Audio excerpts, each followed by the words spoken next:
The door closes behind them, and the detectives look at the smiling face of a young bellboy. "Hello, Mr. McLaren, Mr. Reed.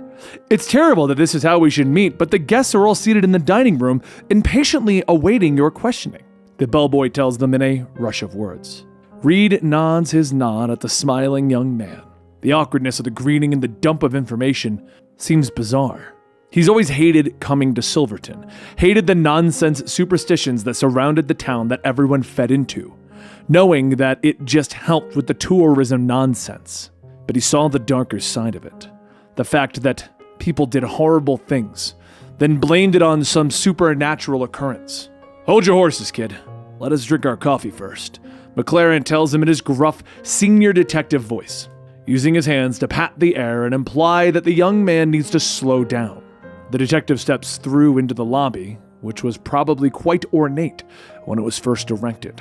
But now, the soft lighting, the dark woods, and elaborate carpeting just seems out of date. Reed stepped up to the front desk, nodding at the night clerk that stood behind it. His hair was immaculately combed, and he wore wire-rimmed glasses and a well-pressed uniform jacket with his name embroidered on the breast.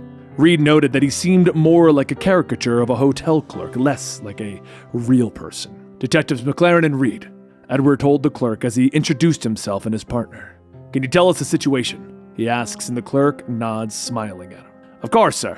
The body was found this morning by the kitchen staff, and was quickly reported to the police.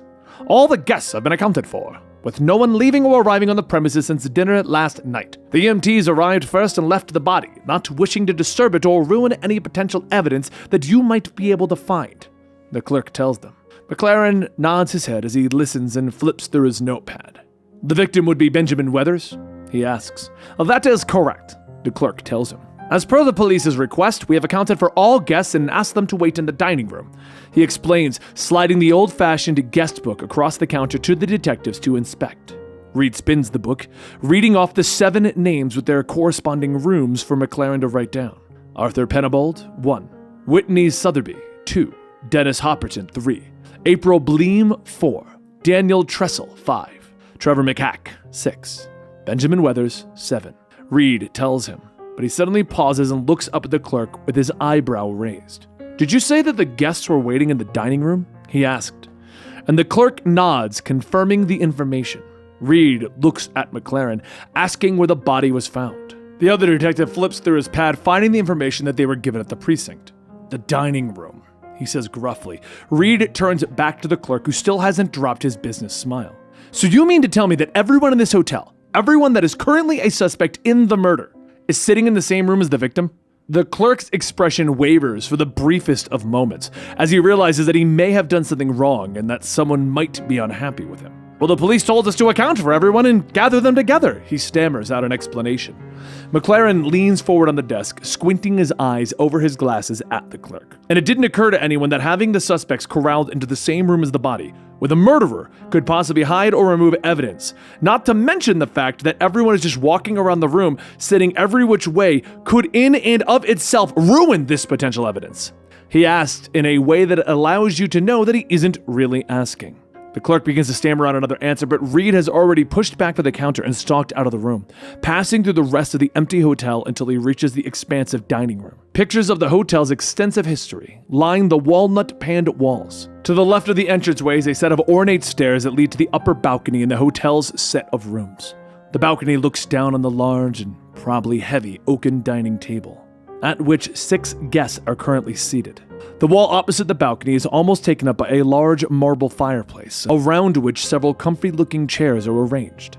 Above their heads, an ornate crystal chandelier looks down on the gathered guests, who sits far away from the slumped body of Benjamin Weathers, who is sitting in one of the comfy chairs, his blood pooling and soaking into the retro fabric.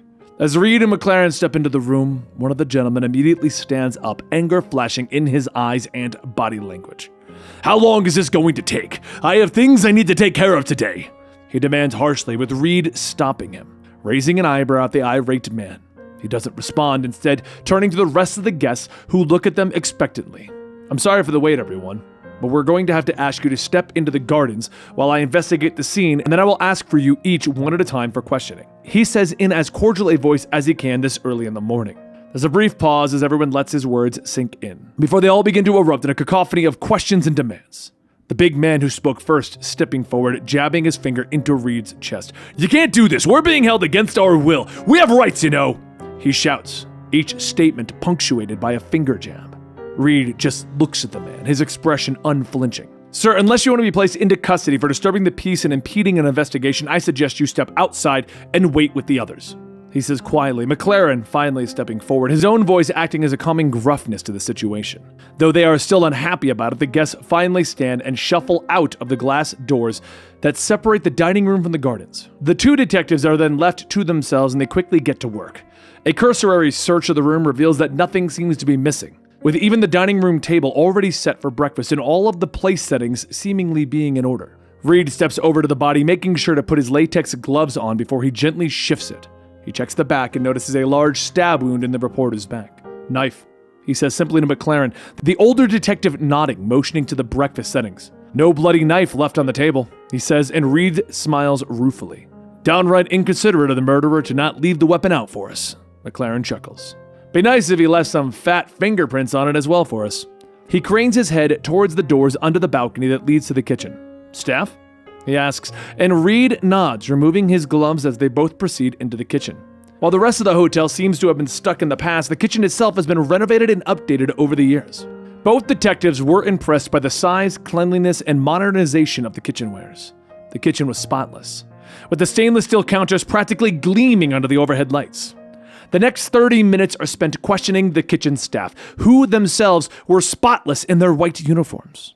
It was one of the early workers who came in at 5 a.m. that found the body and quickly reported it to the staff and the police.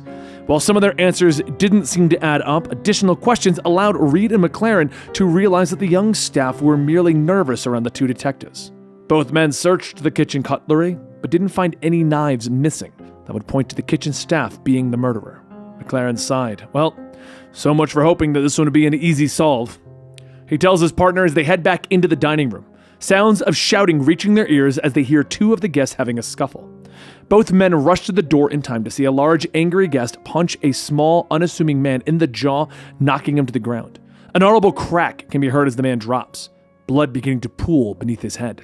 Reed rushes forward, pushing the man away, shoving him into a corner as he tries to struggle. But the detective's hand drifts towards his revolver at his hip, and the man throws up his hands to show that he is done.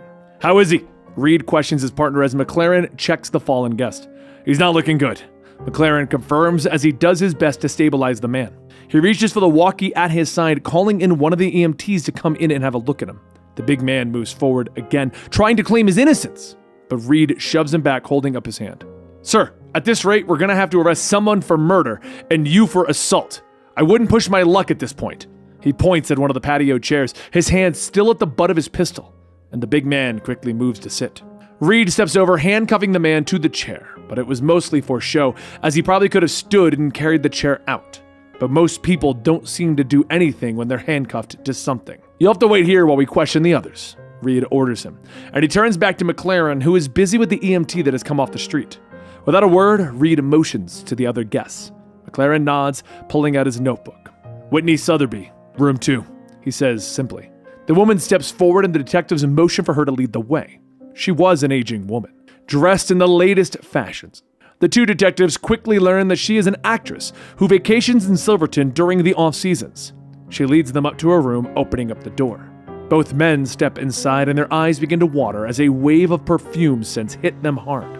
They continue forward to find that while the hotel has updated their kitchen, they have not put the same time and effort into the rooms. The furnishings all appear to be from the previous decade, with the only luxuries being a small table and a dresser for clothing. Scattered around the room are piles of clothes, most of the latest styles, though Reed notes that most of the clothing doesn't seem to be well kept. He shifts through the piles as McLaren continues to question her, learning that after the dinner she took a walk through the gardens with another of the guests, Dennis Hopperton, and that Arthur could verify that they left together and then returned together, and that she didn't leave her room afterwards. He was practically up all night, writing away at his little laptop, she says with a wave of her hand, as if to dismiss the very notion. Reed shifts another pile of clothing to discover an empty glass on the desk, holding down a local newspaper. The newspaper was an article written by Weathers, detailing a recent movie that Sotheby had started. He grimaces as he reads the unkind review, with the words washed up in hack appearing several times. Miss Sotheby, have you ever had a previous encounter with Weathers? Reed asks as he holds up the paper, showing her that she couldn't deny knowing the man. She crosses her arms, her thin lips settling into a frown that pulls wrinkles at her face. The man was a blowhard who held a very high opinion of himself. That wasn't the first unkind review that he's written about my work, she says, huffing out the words. McLaren nods as he continues to write in his notebook. Did you ever have kind words about him? He asks, as she pauses for a moment as she peers down at his notebook. Of course. When I learned that he was also staying in the hotel, I had words with him. We got into a very heated argument, but I would never kill the man. If I tried to kill everyone who gave me a bad review, I wouldn't have time to do any films. She says, waving off the question like it's the stupidest thing she's ever heard. They spoke for several more minutes before finally leading her back downstairs. They then brought up Dennis Hopperton, who quickly corroborated her story. Dennis's room offering the same layout as Whitney's, though he was covered in hunting and camping and fishing equipment. The man himself was large, most likely muscular at one point, though now heading in the way of overweight. His hair and beard are scraggly, as befitting someone who got out of the military and had had enough of regulation haircuts and shaving every morning. When questioned about his history with Weathers, Hopperton admitted that the man had written an article about Dennis alleging that he was faking his military career for sympathy. McLaren continues to question the man as Reed sifts through the numerous knives that are scattered around the room. He picks up a few, noting that they're meant for hunting and gutting of animals and fish, though it seems that none of them have been used recently. We got into a fight last night, but I left before anything really turned into anything, Dennis promises. After they left Hopperton's room, Reed waited by the next door. Bring up Mrs. Beam. I'm sick of walking up and down these stairs, he told his partner, and McLaren chuckled at the words. You're getting sick of it. This does a number on my knees and back, he says as he waves over his shoulder and walks away. Reed waits for a few moments, listening to the quietness of the hotel. He pauses as strange notions suddenly come to him. The outside world appears still. No sound of rushing traffic. No sound of the world waking up or people rushing off to work. School buses carting kids to classes that they hate. With this strangeness in his mind, it was as if the floodgates opened. The lights seemed to dim as he realized that the guests here didn't seem like real people. They answered all of his questions just fine, those that pertained to the case. But anything outside of that, they seemed to have no answer to, as if they were reading from a script. It's almost as if they weren't fleshed out, as if they were nothing more than players in a strange show that he was a part of. You okay, partner?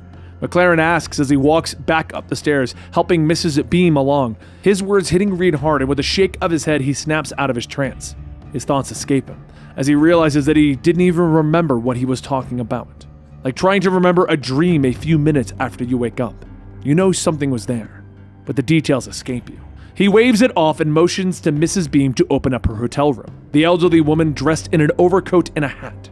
She smiles as she explains that she was in town to see a very rare bird, and she begins to rattle off information without any need of questioning as McLaren tries to keep up with his writing in his notepad. She opens up the door and the smell of bird food hits both detectives almost as strongly as Miss Sotheby's perfumes. They step inside to see the room is filled with bags of birdseed in every available space. The desk is piled with birdseed, as well as a map of several locations circled. Reed picks it up, noting that one spot was crossed out, with the words, F. Benjamin Weathers. Sorry for swearing, ma'am, written on it. As he lifted the creased piece of paper, a large syringe filled with birdseed tumbled onto the ground.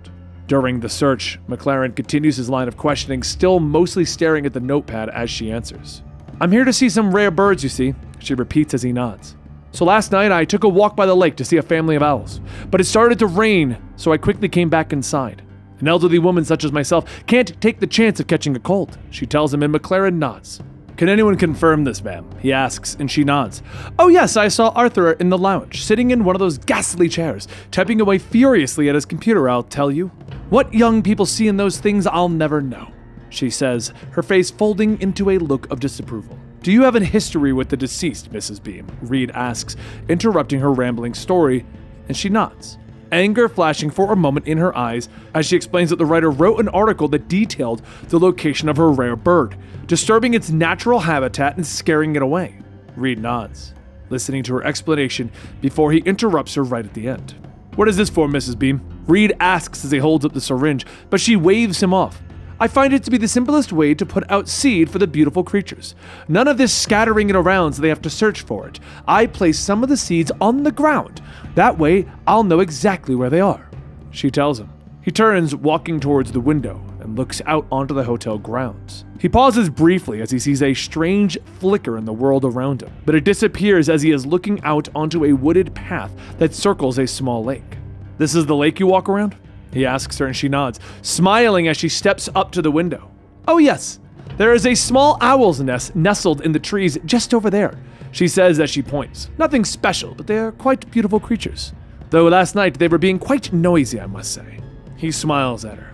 "Thank you for your cooperation, ma'am," he says, and she smiles back, reaching out, taking his hand. "You're quite welcome. I'm here to help," she says, and they send the woman back to the others, both pausing at the balcony for a moment. "Shall we ask the next question?" McLaren asks as he checks through his notes, but Reed nods his head, folding his hands together as he stares out into the dining room and the body that is still inexplicably sitting where they found it this morning. "We can, but I'll imagine he'll say the same thing, that they had some sort of past with the victim, and that he would never have killed him." Frustration begins to come out into his voice that even he is surprised about. "Also, that they went out last night, but came back and saw Arthur writing in the lounge," he says, turning to his partner. "Which we can't confirm because Arthur is knocked out on the ground and can't answer any questions." He turns around, leaning back against the railing, putting his elbows up on the rail. "Could be that," McLaren begins, looking at his notepad to confirm the large man's identity. "Trevor knocked him out precisely so that he couldn't confirm anyone's story," McLaren brings up. He looks around, his voice dropping a few decibels. "I don't think I gotta be the one to tell you that not everything seems kosher here." He motions with his head towards the door that leads to the gardens. A whole group of people that just so happen to have some sort of history with the victim in the exact same place at the exact time of his murder, he says, disbelief seemingly creeping into his words. "What are the odds that they would all have known him?" Reed shakes his head slowly. "I've never been one for math," he whispers, and McLaren chuckles. "Ain't that the truth?" Reed suddenly stands, looking down the long hallway to the end of the rooms. "What say we check out the victim's room? Maybe he was kind enough to leave a picture of the killer on his desk, along with the murder weapon," he says as he moves towards room 8, unaware of the reason as to why searching the victim's room wouldn't have been one of their first actions. The world once again seems to shift as the thought enters his mind, and he pauses briefly but snaps back when he hears his partner. McLaren chuckles as he follows. "A note that details exactly how he did it, when and why," he adds.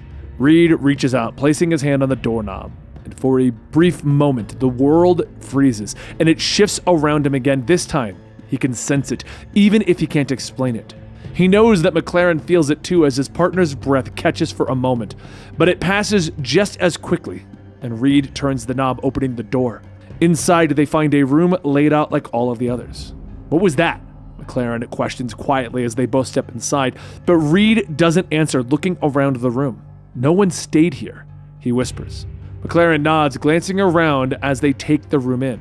"No bags, nothing's been moved, no dirty clothes or rumpled sheets. What do you make of this?" he asks.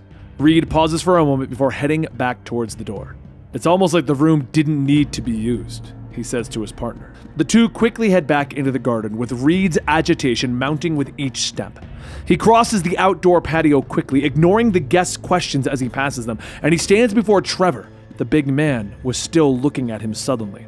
"Where were you last night?" he asks, and the man doesn't answer right away, so Reed barrels forward with his questions. "What did you have for dinner? When did you finish? What did you even do after dinner? When did you return to your room?" he asks, moving through a line of questioning that everyone seems to have an answer for, and finally he turns, jabbing with his finger, pointing to the still unconscious Arthur on the floor. "And why did you hit this man?" he demands, the anger still mounting. He feels McLaren put a hand on his shoulder, but he shrugs it off. Trevor begins to stammer, his eyes shifting around the room quickly, looking for an ally, but everyone looks away, conveniently finding something else to look at in the early morning garden. "I had a few choice words with Benjamin at dinner, but I left early. I spent most of the night in my room and went down and got a drink in the evening. Arthur could have told you," he says, pointing to the unconscious man that definitely should have been taken out by the EMTs by now. Reed doesn't break his stare, watching as cold sweat breaks on Trevor's forehead, his eyes shifting momentarily to McLaren, who checks his notepad, shaking his head.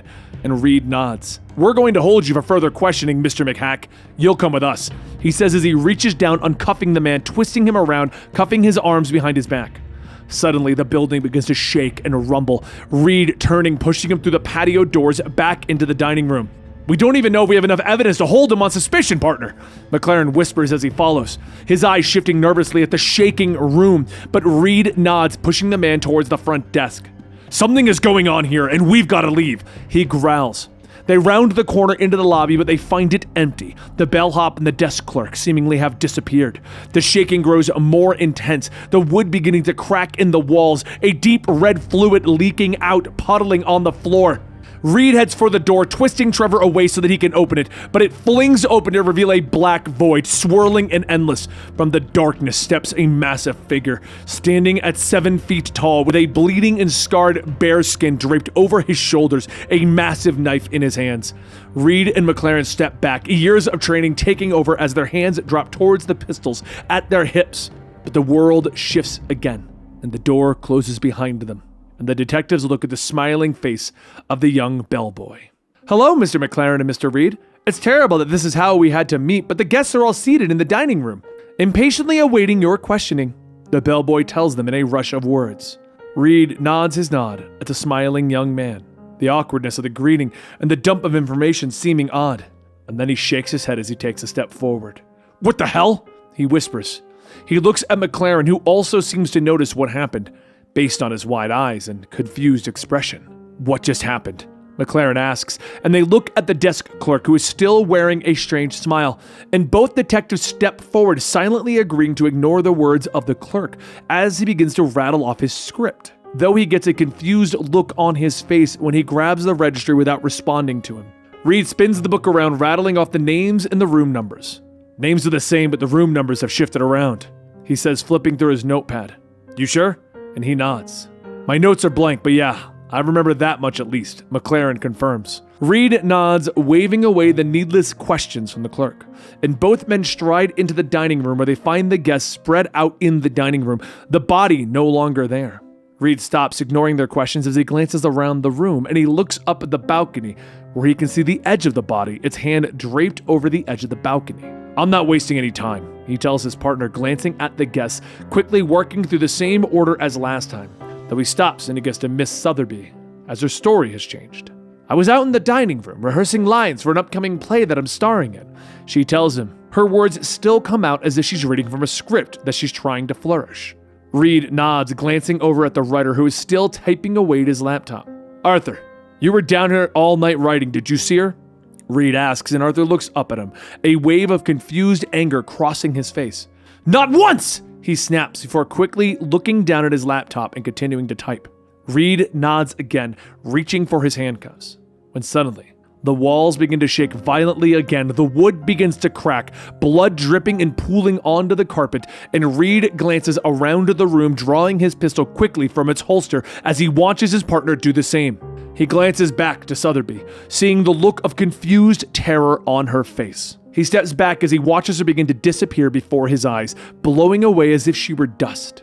Both detectives turn as they hear the front door splintering as it slammed open again, heavy footsteps filling the dining room as they watch the 7-foot-tall bear man crouch to step under the archway leading from the lobby to the dining room. "I'm gonna go ahead and say that this isn't good," McLaren shouts to his partner. "Agreed," Reed says as he raises his weapon, and they both open fire, the thunderous sound of gunfire mixing with the shaking of the hotel. The bear man reacts as the rounds hit him, his body jerking slightly with each slug. But no blood escapes his body as he begins to stalk forward once again. "Why do you keep doing this?" they hear from behind him. Both men turn to see Arthur still sitting in his chair, typing furiously at his laptop. He brings his hands up, clutching at his face, screaming past his fingers. His scream reaching a fever pitch. The detectives are forced to cover their ears, it's so loud. The windows suddenly implode, forcing them to take cover as the glass rains down upon them, and the world shifts. The door closes behind them, and the detectives look at the smiling face of the young bellboy. "Hello, Mr. McLaren and Mr. Reed. It's terrible that this is how we had to meet, but the guests are all seated in the dining room, impatiently awaiting your questioning," the bellboy tells them in a rush of words. Reed nods his nod at the smiling young man. The awkwardness of the greeting and the dump of information seems odd, but he stops.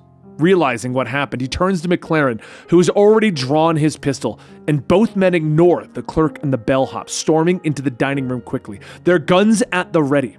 They ignore the gathering of the guests. They look at them with a collection of questioning fear. Arthur sits at the end of the table, still typing away at his laptop, his eyes gaunt now, his clothes disheveled. Overall, looking as if he's been awake for days, and Reed stops in front of him, raising his weapon. "Stop typing right now," he orders, and Arthur throws his hands up, screaming in frustration again as McLaren moves forward, grabbing the laptop from him. Reed doesn't even blink as the rest of the guests suddenly disappear in a puff of smoke, their voices drifting away as their questions go unanswered.